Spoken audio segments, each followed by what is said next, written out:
오늘 우리 하나님이 주시는 말씀은 사도행전 10장 9절부터 16절 말씀입니다. 사도행전 10장 9절부터 16절 말씀 제가 봉독해 드리겠습니다. 이튿날 그들이 길을 가다가 그 성이 가까이 갔을 그때 베드로가 기도하려고 지붕에 올라가니 그 시각은 제6시더라. 그가 시장하여 먹고자 하매 사람들이 준비할 때 황홀한 중에 하늘이 열리며 한 그릇이 내려오는 것을 보니 큰 보자기 같고 뇌 길을 메어 땅에 들이웠더라.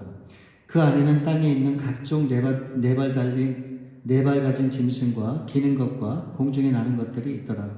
또 소리가 있으되 베드로야 일어나 잡아먹으라 하거늘 베드로가 이르되 주여 그럴 수 없나이다. 속되고 깨끗하지 아니한 것을 내가 결코 먹지 아니하였나이다 한데 또 두 번째 소리가 있으되 하나님께서 깨끗하게 하신 것을 내가 속되다 하지 말라 하더라. 이런 일이 3번 있은 후 그 그릇이 곧 하늘로 올려져 가니라. 아멘. 아멘. 편견을 바꾸는 신앙의 능력이라고 하는 제목으로 우리가 함께 말씀을 보겠습니다.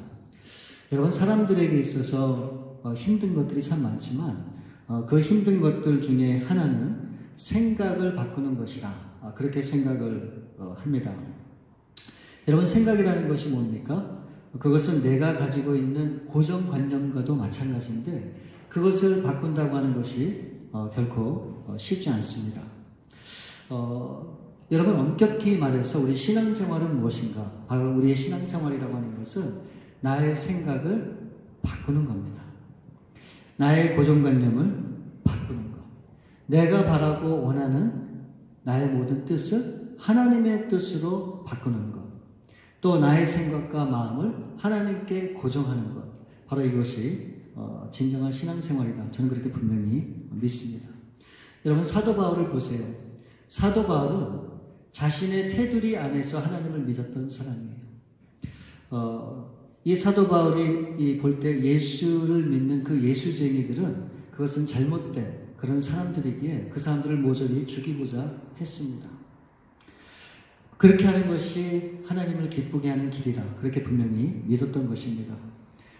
그랬던 사도 바울의 이 눈에서 비늘이 벗겨질 때 비로소 주님을 만나게 되고 그 진리를 깨닫게 되는 것입니다.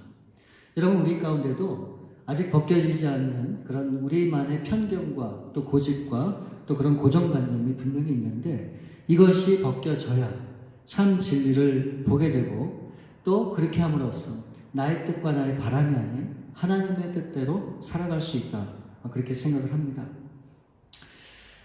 예수님께서 이 땅에 오셨는데 여러분, 예수님이 누굴 위해서 오셨을까요?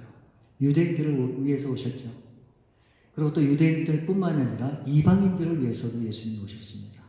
그리고 오늘날 저와 여러분을 위해서 우리 예수님이 오셨단 말이죠.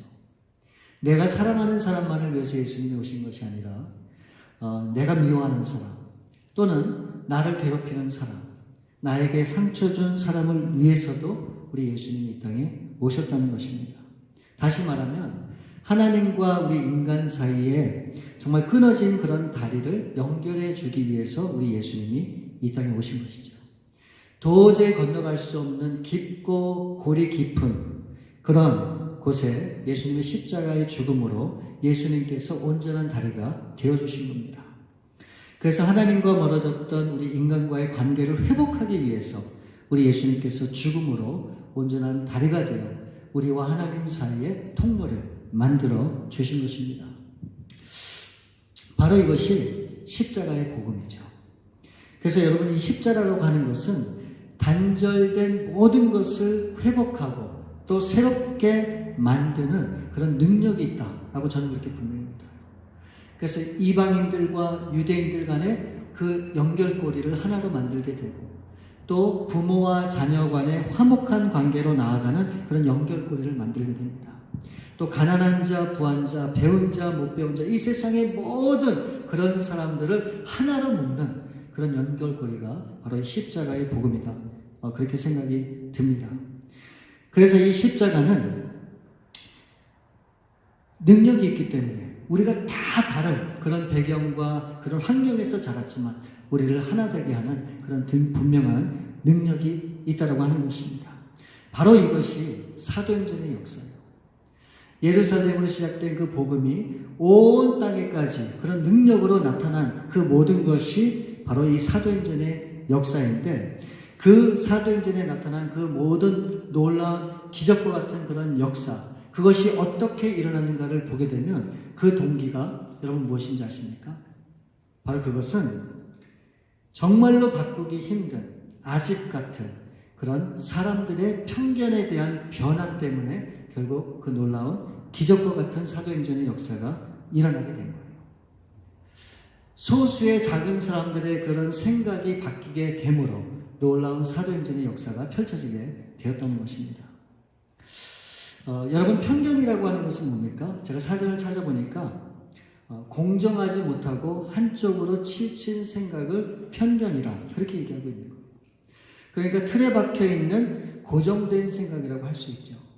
예를 들면 1 플러스 1은 2다. 여러분, 이 생각이 바뀔 수 있습니까? 안 바뀌죠. 웬만하면 안 바뀌어요. 그렇기 때문에 이런 편견이라고 하는 것은 한번 생각 속에 자리 잡으면 이것이 변한다고 하는 것이 결코 쉽지 않습니다. 여러분, 예수님은 3년 반 동안 그의 사랑하는 제자들과 동고동락하셨죠. 근데 주로 예수님이 사역하셨던 그 지역이 갈릴리 지방이에요.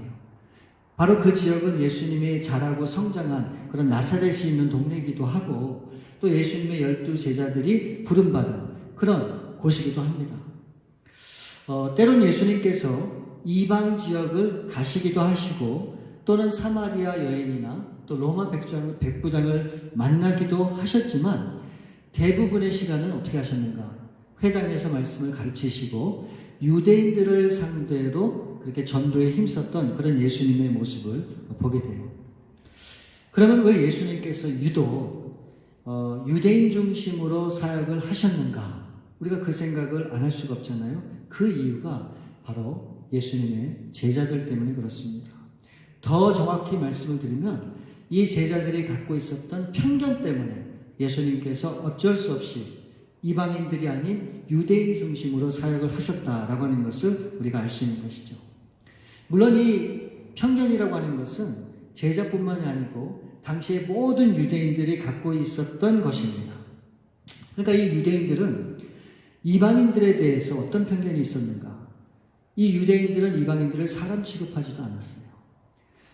지옥이 있다면 그 지옥을 불을 붙이는 땔감으로 사용될 사람들이 이방인이다. 그렇게 생각을 했었어요. 그러니까 심지어는 가깝고 또 그 빠른 길이라 할지라도 절대로 이방인의 길로는 유대인들이 다니지 않을 정도니 사실 말을 다 할 수가 없죠. 그만큼 이 유대인들은 이 이방인들에 대한 생각, 이 편견이 있었다고 하는 것을 우리가 알 수 있는 겁니다. 그러면 이방인들은 유대인들에 대한 편견이 없었을까요? 요한복음 4장에 보면 예수님께서 어느 날 길을 가시다가 너무 피곤하시고 목이 마르셨어요. 그래서 마침 우물가가 있어서 우물가에 앉아 계셨는데 사마리아 여인이 다가옵니다. 그래서 예수님이 그 여인을 보고 나에게 물 한 잔 달라. 그렇게 얘기하셨거든요. 그랬더니 사마리아 여인이 뭐라고 얘기했는지 아십니까? 아니, 유대인인 당신이 왜 사마리아 사람인 나에게 물을 달라 하느냐? 여러분, 이게 무슨 말일까요? 아니, 물 한 잔 달라고 하는데 그렇게까지 반응을 해야 될까요? 왜 그렇습니까? 편견이 있기 때문에 그래요. 이 유대인들에 대한 잘못된 생각, 나름대로 변하지 않는 그런 고정적인 생각이 그들 가운데 있었기 때문에 그렇습니다. 여러분, 우리가 살고 있는 이 미국만 하더라도 여러분 아시겠지만 19세기 때 이 흑인들을 차별하는 그 차별이 얼마나 심했습니까? 그들은 사람이 아니었어요. 노예 취급을 했죠. 심지어는 그래서 그들을 돈으로 사고팔고 했던 그런 나라가 바로 이 미국이었단 말이죠. 공공장소에서는 이 흑인들을 위한 그 어떤 것도 허용되지 않는 그런 나라가 바로 이 미국이었다고 하는 겁니다. 그럼 지금의 이 미국은 어떨까? 인종차별이 없을까요? 아니죠. 우리가 가끔 가다가 그런 걸 느낄 때가 참 많습니다. 인종차별이라고 하는 것을 다른 말로 하면 편견이에요. 편견.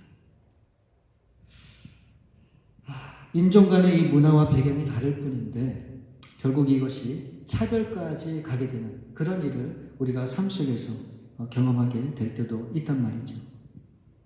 이 베드로를 비롯한 이 모든 예수님의 제자들 역시 이 이방인에 대한 편견이 있었습니다. 바로 이것이 이들이 가진 한계였습니다.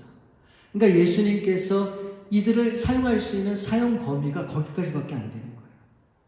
그렇다 보니까 이제 하나님의 그런 특별한 섭리 가운데 이방인들과 전 세계에 흩어진 모든 사람들을 다 구원해야 되는데 이 유대인들, 특별히 이 12제자의 이 그릇으로는 그것을 감당할 수가 없어요.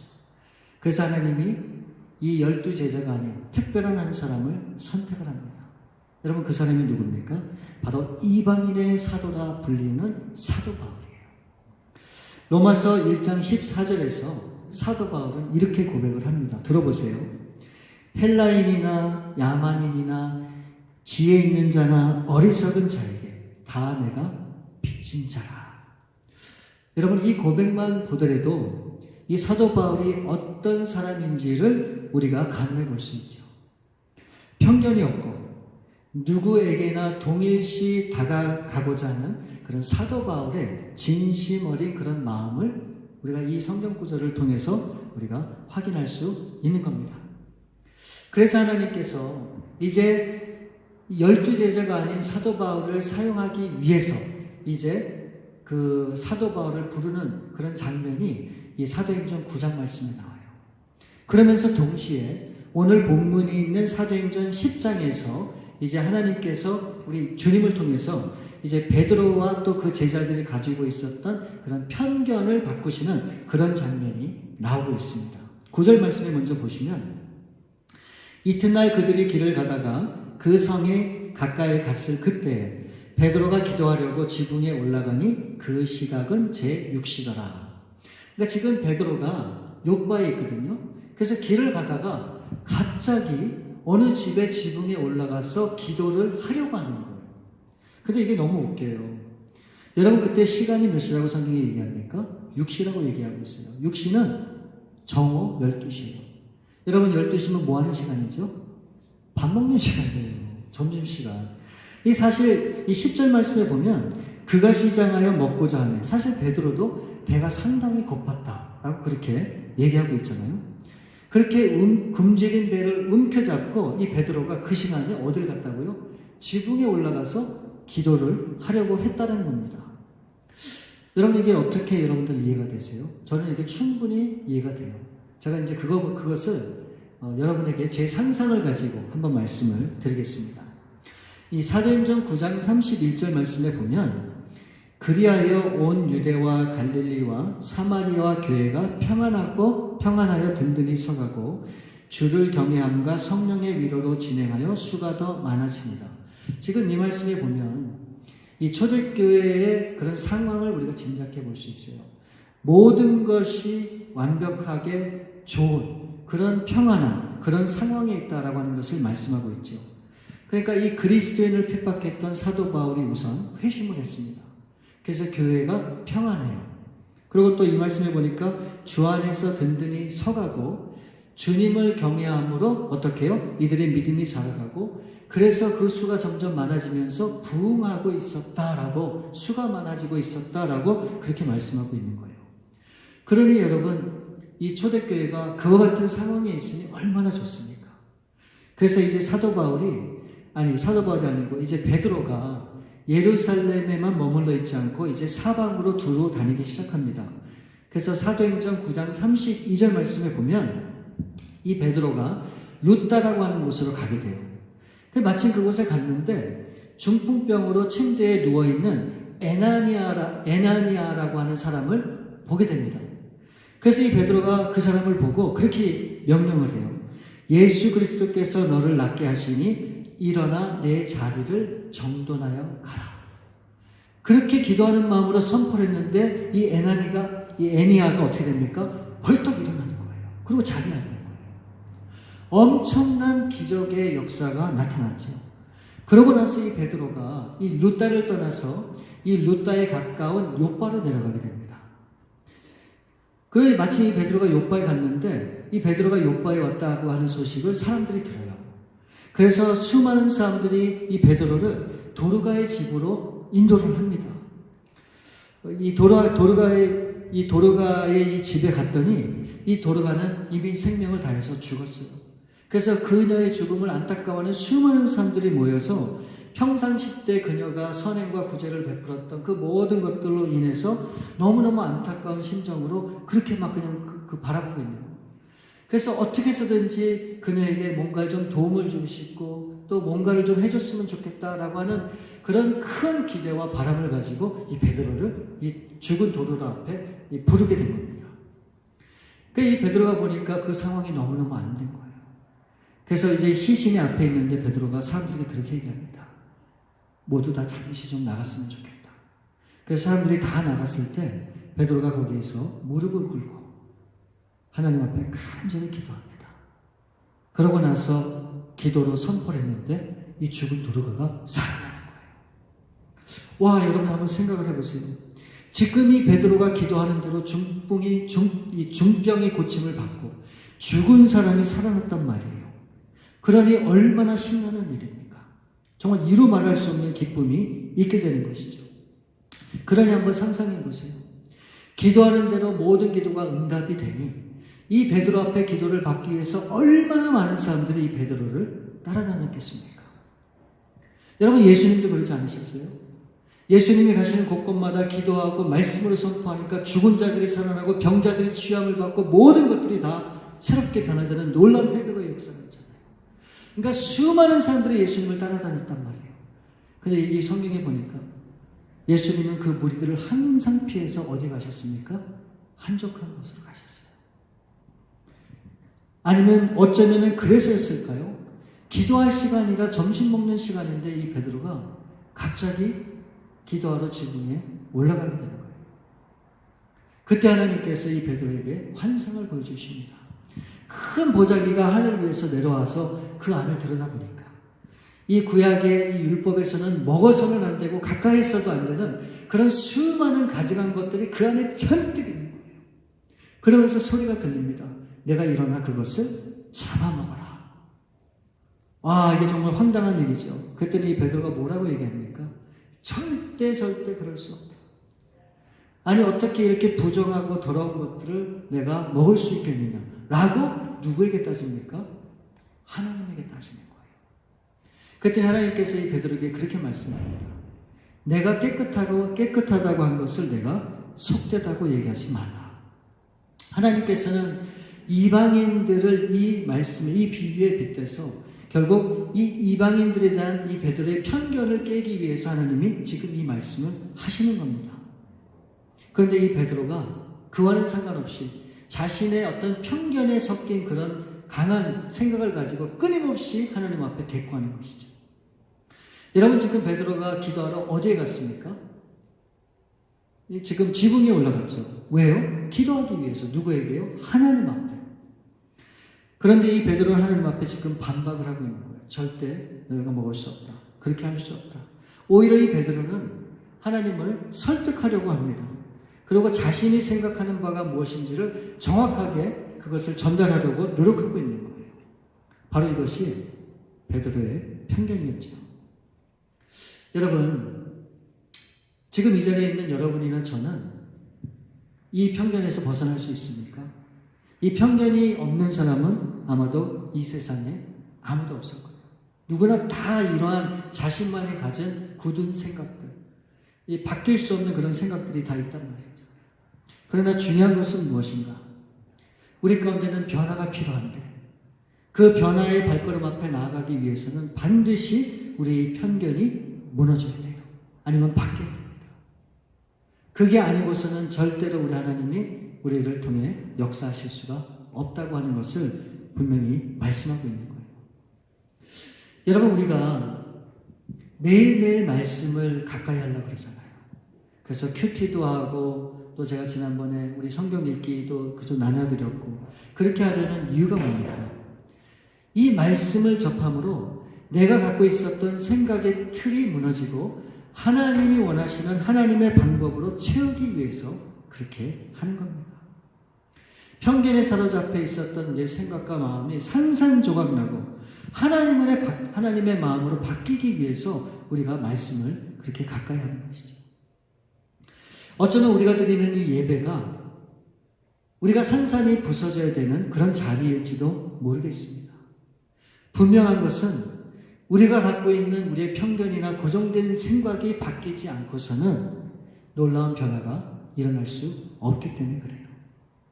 여러분, 성경에 나타난 모든 하나님의 역사를 보게 되면 어떤 일이 있는가?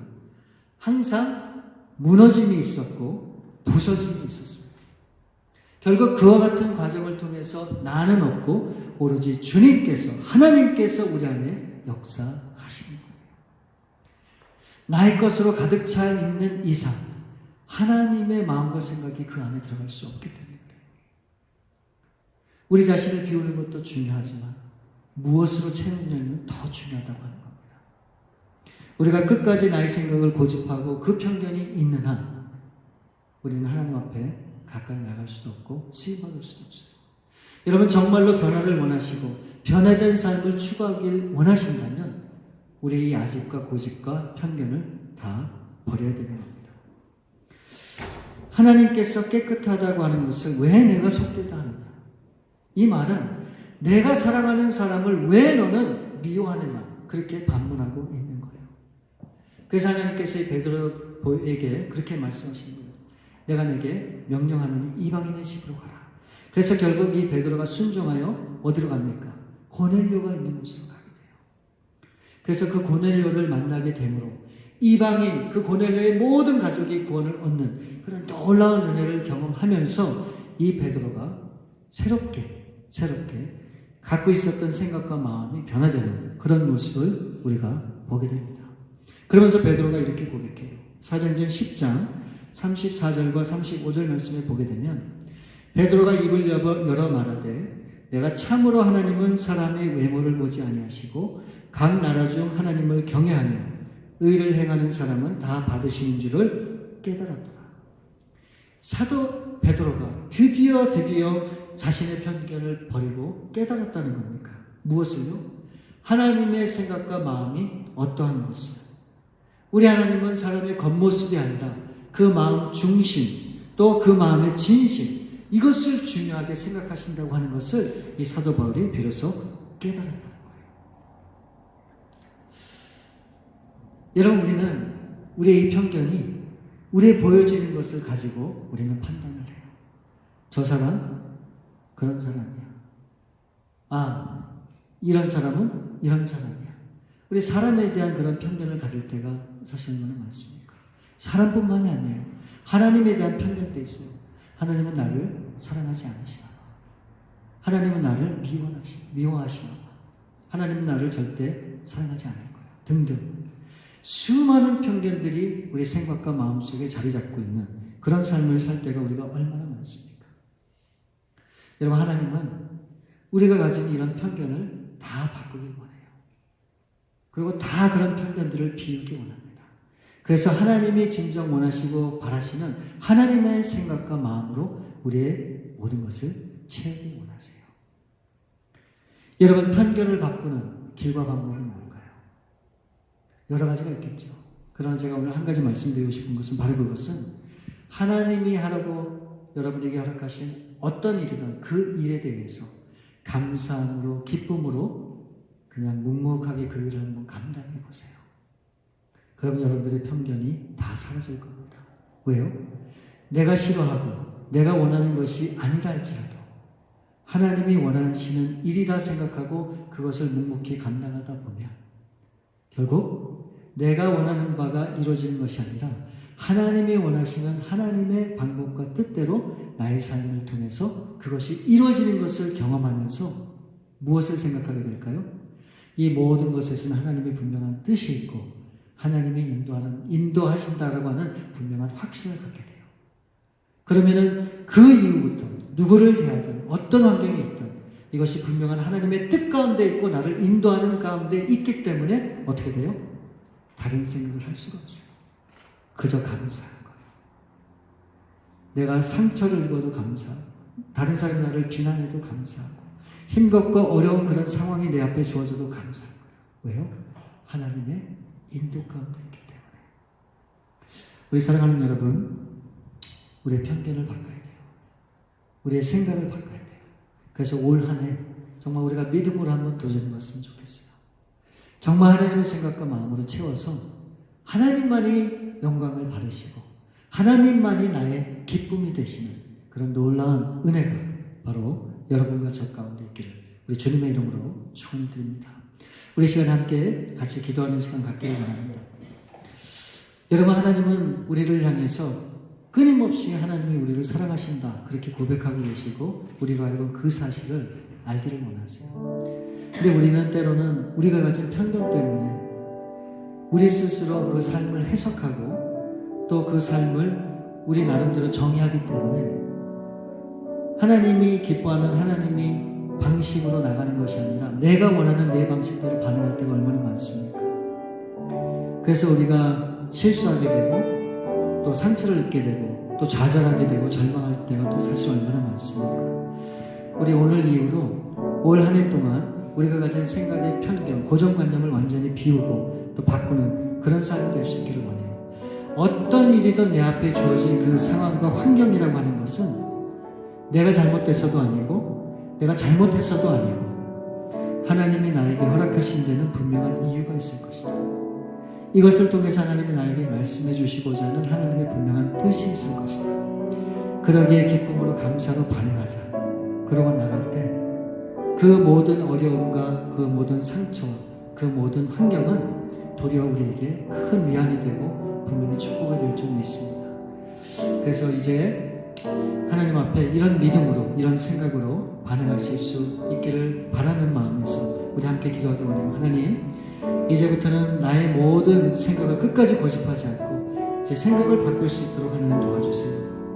그 편견을 갖지 않도록 하나님 도와주세요.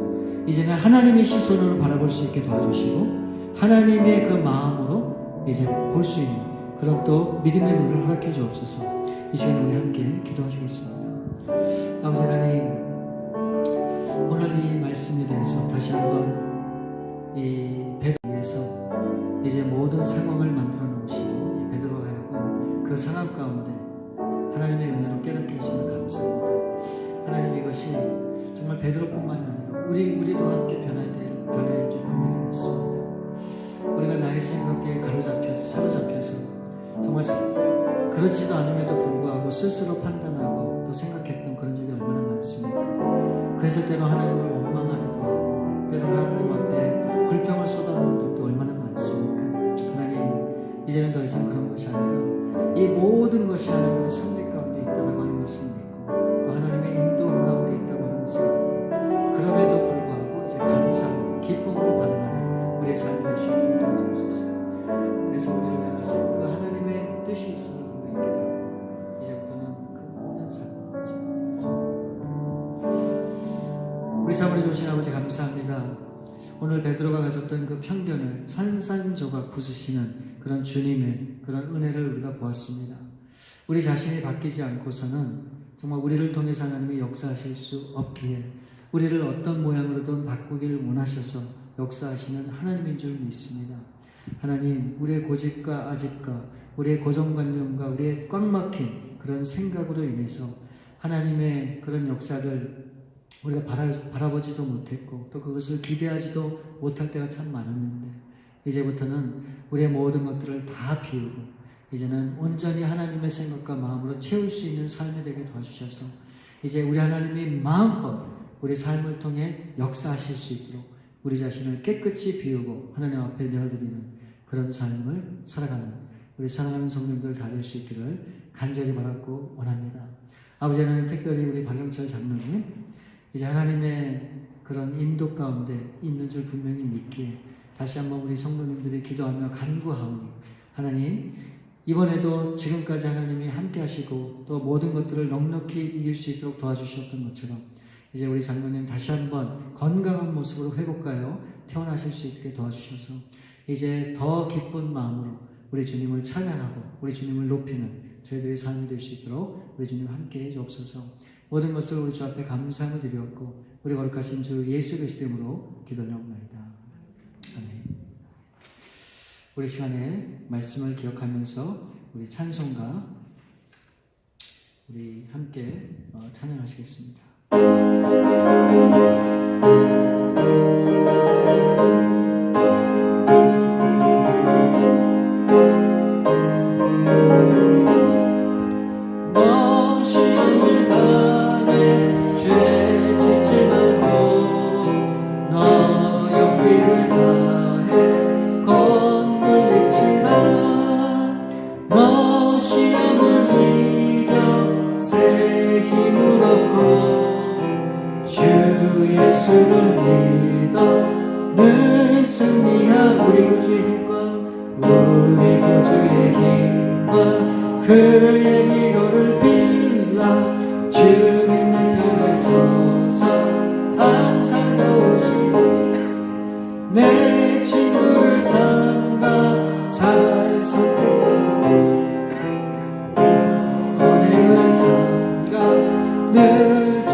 우리 구주의 힘과 그의 위로를 빌라 주님의 편에 서서 항상 도우시니 잘 이기는 자는 상 받으리니 너나 치지 말고 늘 전진하라 내 구세주 예수 힘 주시리니 주 예수를 믿어 늘 승리하라 우리 구주의 힘과 그의 위로를 빌라 주님 내 편에 서서 항상 도우시니 우리 이정희 사모님 헌금도 좀 전해주시고요. 우리 마지막 후렴 한 번 더 하겠습니다. 우리 구주의 힘과 그의 위로를 빌라 주님 내 편에 서서 항상 도우시니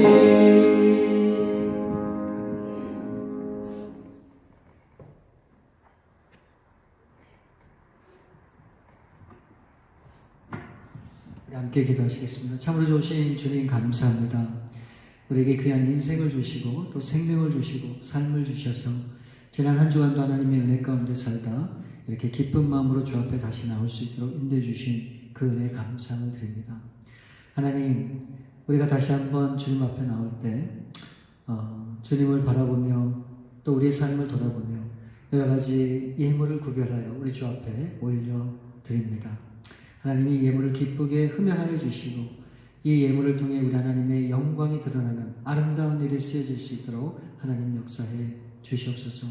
이 귀한 손길을 드린 그 손들마다 우리 주님이 기억해 주시고 우리 성경에서 약속하신 그 놀라운 하나님의 모든 축복이 우리 성도님들 가운데 임하게 도와주셔서 아버지 하나님이 주신 그 놀라운 은혜로 말미암아 더욱더 우리 하나님 앞에 우리의 삶을 드려 정말 기쁨이 되는 그런 저희들의 삶이 될 수 있도록 하나님 이끌어 주시옵소서.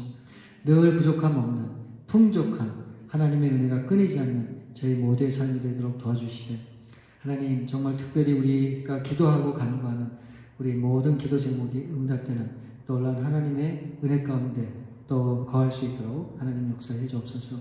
이 귀한 손길을 우리 주님이 일일이 안수해 주시고 축복해 주시옵길 다시 한번 간절히 바랐고 원하며 우리 거룩하신 주 예수 그리스도 이름으로 감사하며 축복하며 기도를 올리옵나이다. 아멘.